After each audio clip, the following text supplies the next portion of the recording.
Stunted. Do you remember the movie FX? Yes. I do everything with special effects. I'm MacGyver, but not as cool. Not as cool. I can make a mask out of a paper clip.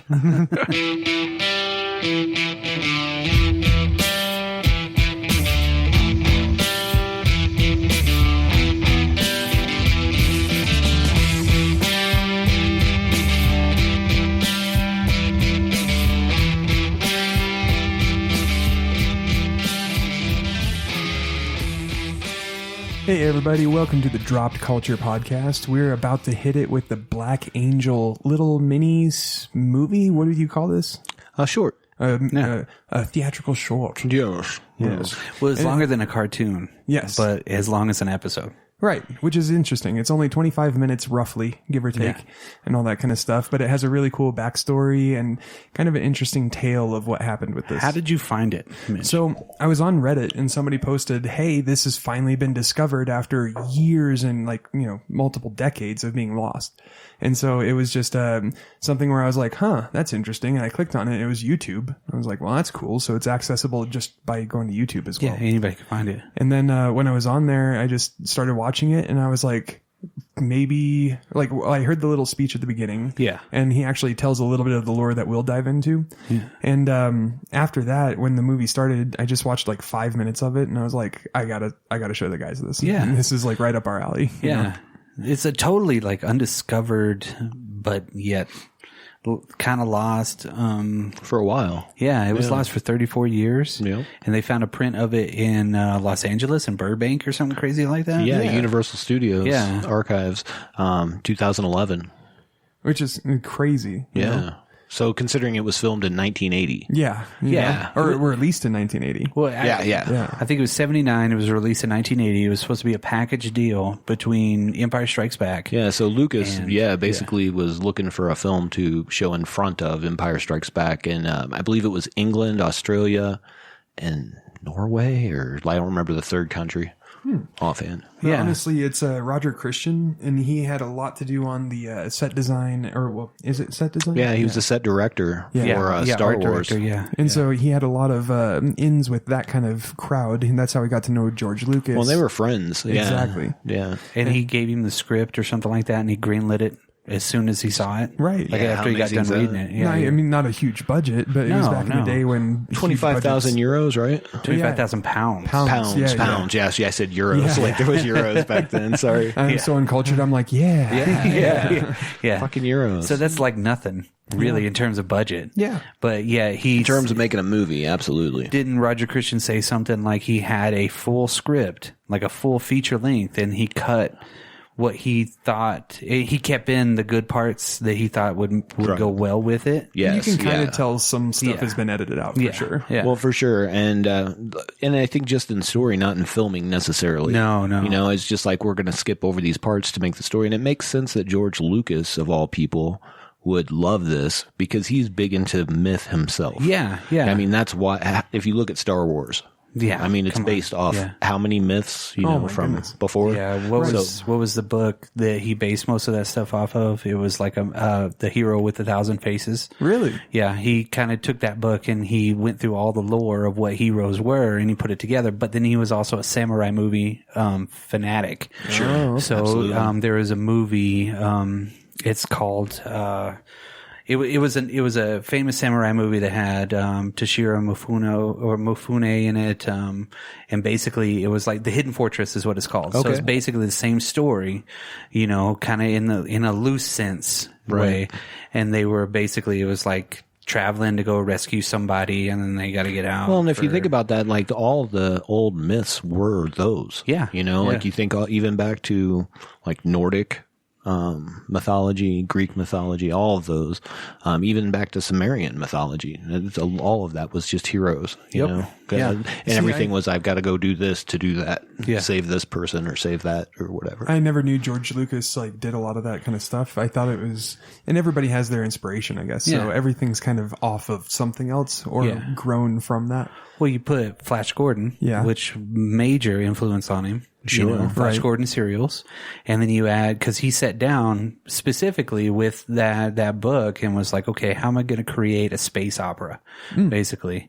And he came up with all of this. And of course, after Star Wars, yeah, he was pretty much dead anyway, because literally, like, he was physically, like, so exhausted from making yeah. Star Wars. After American Graffiti and THX 1138, Star Wars was his third picture, but he had a lot of influence by the time he hit Empire.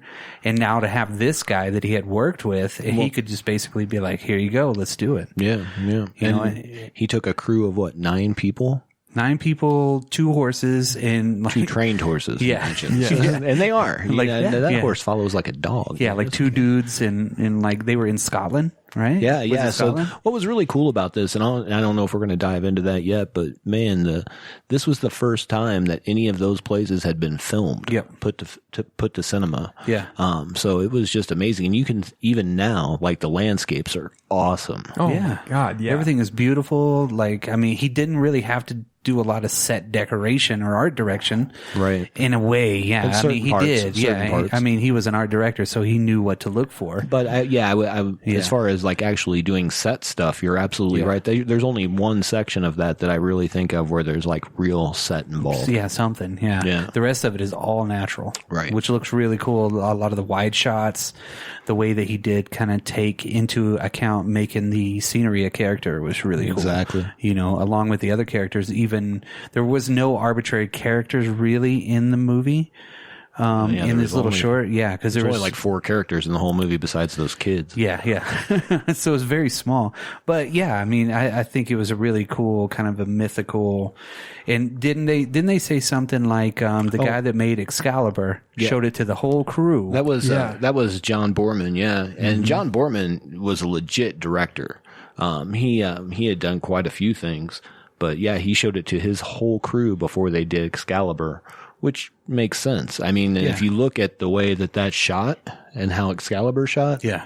Very similar. Yeah. very similar. Yeah, it's got a very ominous, serious tone in it. 100%. The colors are great, but yeah, they're a little bit washed because of it's dated. It's dated. Big time. And he even says it in his intro. He's like, oh, okay, Go back, rewind 34 years. Yeah, you because know? of when that video came out. Yeah, sure. yeah. So like he's literally like, okay, forgive it for what it is, but take a look. And he says something about it created a big stir after, and I'm thinking, what kind of a stir would they have created with this? Because it fit into like right before all these myths and legends movies were starting to get really, really super Like prominent. Legend and all that. Yeah. So they were all happening at the same time, but this one was one of those. It was like almost like a blueprint, Right. kind of a movie, which was really cool. Well, I mean, the stir, I mean, was it labeled in 1980s? Like, cause I didn't know this or look into this or anything, but was it labeled like, hey, you're also going to be watching this before the movie? So yes, Yeah, they would have, you, yeah. you did a 2 for Double feature. basically. It was a short, Right. so it wasn't a full film. But they would do that. It's quite often in Europe. Okay. And it wasn't Norway alone; it was Scandinavia, which is like Norway, Finland. Yeah, and all that. Okay. But imagine if you have the eyes of the people, okay? Yeah. So you literally do with Star Wars, because Star Wars was such a phenomenon. The second Star Wars is coming out, and that's going to change the fucking game again. Right. But everybody is there to watch fucking Star Wars Episode 2, fucking Episode 7, whatever, Empire Strikes Back. They're Already there for huge. that. Yeah. And they get that package deal to where this movie's at the very beginning of it. And, of course, in England and most of the European countries, that medieval lore, the knight lore and things like that. is Arthurian there. legend. Yeah. Yes. That is going to be a lot more prominent than would be in the States. yeah, You're not going to sure. get Yeah. you're not going to get the same kind of traction that you would if you were in fucking Alabama showing this. So everybody'd be like, "God damn it, fucking show Star Wars, you sons of bitches." I think that it was a very opportune time for this movie to actually be released, which sucks because it was lost for Right. for a long time too. Well, yeah. It was after the place shut down, I believe, and then they just lost it. And what are the odds that Universal finds it? Yeah, Yeah. in 2011. Yeah, Yeah, they they definitely found did it. not steal it. Yeah. Well, no. Yeah. Dart's eyes. Well, the original negative was lost. Yes, exactly. Yeah. Right. So he didn't think he had anything left of it, Right. Probably a couple posters, And then what they did is they actually released this on Netflix in 2014. Really? And then onto YouTube in 2015. Wow. So that's how long this was gone for all of us, And I say us because not really, because I never even heard of it. Yeah. Right. Never heard of it until like 2 weeks ago. Yeah. Right. And you think you would have because it's something that aired before Star Wars. Yeah. Yeah. Well, that's why it was so important, Right. because they were basically saying how important it was for the Star Wars lore that this was there whenever that came out. Right. So people the people that did see it are probably like, oh, I don't even really remember. Wait a minute. I do remember it. It's actually pretty cool. That's where I'm coming back to what kind of a stir Right. would it have created? What kind of a notice would it have created? Because if it would have created a huge notice, the movie would have never been lost. Never. But I could see that maybe within the community, the directing community, those kind of people, movie makers, I could definitely see that. Yeah. And especially when you watch Excalibur. Mm-hmm. You know what I mean? Yeah. And if you haven't seen Excalibur, you should watch it. Yeah. Patrick Stewart. Liam Neeson, Stewart. Yes. Yeah. Way back in the day. Yeah, that was a long time Yeah. ago. Because Liam Neeson was into those kind of movies because he was in Kroll too. Yeah. Yeah, he was. Yeah, see, but that was it. That was at that time. That was at that time frame to where. But I really think this was kind of before that. So I think maybe that's the stir we're talking about. The direction of things is that we saw those kind of movies come out because of this. Yeah. Because they filmed it in '79. It was released in 1980. Right. On nothing of a budget and had no really. I mean, it did have the Star Wars hype machine behind it, and that's where I think most people would remember it overseas compared to us. Right. And this guy's gone on to do all kinds of stuff. I think he has an Oscar for art direction. So it really, if we're going to get into Roger Christian, there is a black eye for Roger Christian. So yeah, he's done some good stuff. He was Oscar nominated for his work on Alien. Is what you're thinking of. Okay. So Alien, Star Wars, before this ever even came out, really. You know what I mean?